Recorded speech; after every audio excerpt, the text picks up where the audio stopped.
This lovely little building would date to the late 18th, early 19th century. I wouldn't know precisely the dates. It would historically have been a hotel, but in the context of a hotel being a stopping lodge for travellers along the road, it would have had a small number of rooms. And where the main entrance into reception is now actually would have been a stable entrance, so it would have been for horses and horse and carts. And into the right would have been stables and also a blacksmith's. And it would have been family ownership right throughout the years, and Bray ownership, and then in Hylands until the turn of the 21st century, around 2000, the year 2000, 2001, they would have sold to another family from Donegal. And then my family and I were fortunate to purchase the premises just over 3.5 years ago, almost 4 years ago. So we have been reinvesting extensively every single day since, to give back to the building what it deserves, and to really bring it to what it should be. It's almost like restoring a wonderful old yacht or an old ship. Lots of tender loving care and persistence and dedication, and it's really getting there. I can see that it's come to fruition in the last couple of months, what I envisioned the place to be, which is best in class, best in the country, but more importantly, have the best guest experience possible for all of our guests.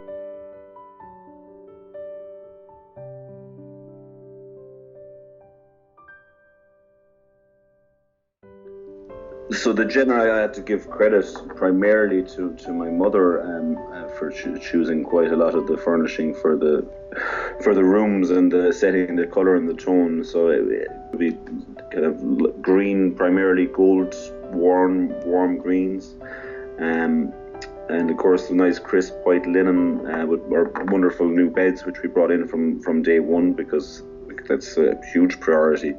And we're very fortunate that the showers, and we did have powerful showers from day one. And then in the older section of the building, which is actually my favourite section personally, I think they're really warm, cosy, homely rooms. We would have chosen a different colour scheme and a different colour palette.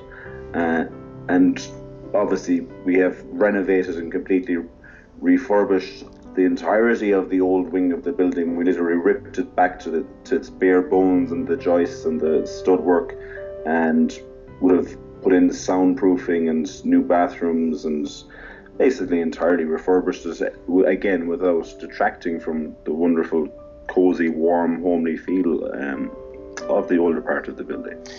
We literally took it back to the bare bones. We just put in entirely new fittings, entirely new. Every single piece of it is entirely new. But we would have utilised marble that would have been here on the premises historically before, and chosen tiles to tie in with that marble, but also that can actually reflect and mirror the landscape of the burn and the limestone of the burn, to create a kind of a modern feel, but also with a respect and recognition of where we are and of the past. We don't have unobscured views of the Burren landscape from the hotel, but if you can see from here, you do get a glimpse of the fact that you're in the village. You see the rooftops of the village, and then you can see in the distance the beautiful Capawallia mountain. Well, sometimes words are, no matter how eloquently used, are an attempt to communicate the incommunicable, because in order to truly experience the burn, you have to immerse yourself in the burn, not just come and say you stayed in the hotel, but you really have to get out into the landscape of the burn. It's something the wonderful creative people have come to the burn and tried to express through paint, through words, through music, through whatever other medium. It's impossible to communicate the incommunicable. You have to experience the burn. But one of the people that really had a depth and understanding of the burn and of the spirituality of the burn was a gentleman by the name of John O'Donoghue.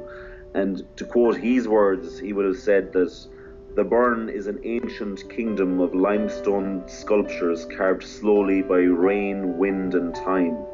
The landscape is a huge, wild invitation to extend your imagination, an ancient conversation between the land and the sea. As you come around there to the single bed in the corner, you'll notice that there's kind of sloped ceiling. So what's unique in the Burren and what keeps the village and the whole area unspoilt is that there's very strict planning conditions, and part of that it will be in terms of height. So and kind of tuck the ceiling in right into the roof line, gives it a kind of cozy, homely feel.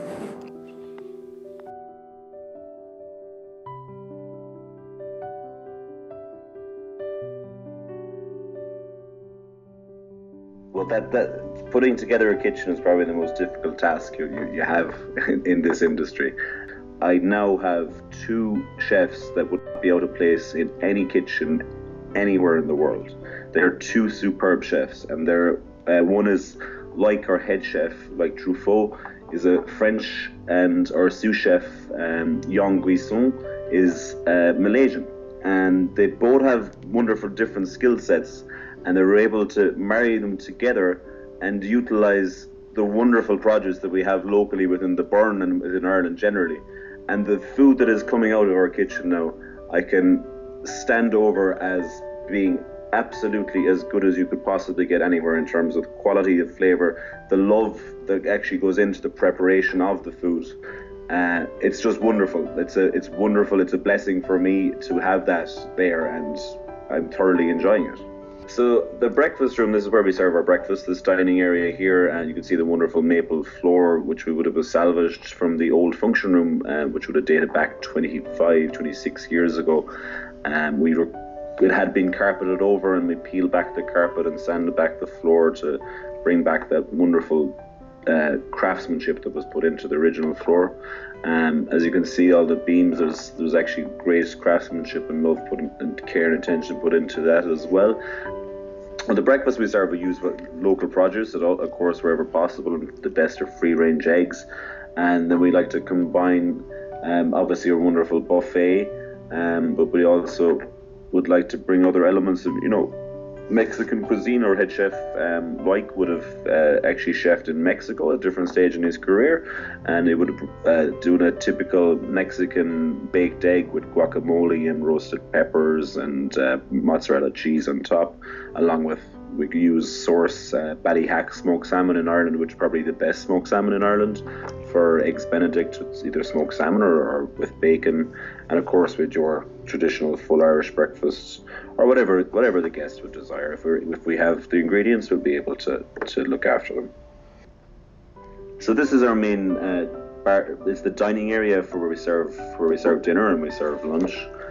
We would have just refurbished this room just this year, so it's a new seating and new floor, but we wanted it to still maintain that old feel and old character. So we hope it doesn't feel like it is just something that's new, but it just needed a little bit of TLC and a bit of love and care and attention. So this is where we serve our dinner. This is where the magic food is served. I love that people don't realise that this is actually a new bar. It was only completed, opened on May this year, May 2018. But we tried to make it feel old, authentic, and to mesh in with the history and the feel and the tone of the building. So everything you see in this bar is actually new. Now, we would have utilised some of the old timber from the old bar, but it's new again, new ceilings, new floors. We would have taken the lovely old radiator that would have been on the premises and located it here, and we'll have a little beer garden smoking room off the bar eventually, which will be completed this winter. 2 nights, the last Friday and Saturday, we had 15 of the best musicians in Ireland, best traditional musicians in Ireland playing. We don't always have music, because what we find in the peak months is it actually can impinge on our guest experience, because effectively their home and their house is overrun by people from other premises that will be staying in the locality, and it can impinge on the guest experience. So we kind of have music when it's quieter, and it fits with the feel of the hotel, and enhances the guest experience as opposed to detracts from it.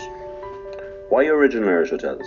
you're talking about 60 different hotels. They're all quite unique in their own regards, but the common denominator, the common link, the common guest experience that will permeate throughout each of the properties effectively treat people like they're coming into your home and they're your house guests. And that's what I try and envision for this hotel, but also for the group as a whole. And the Original Irish Hotels has that unique capacity because they're owner-operated premises. They're family-operated premises. They're rooted in the communities in which they're located, and they have a dedication and a commitment to really the fundamentals of hospitality and the warmth and welcoming nature of Irish people generally.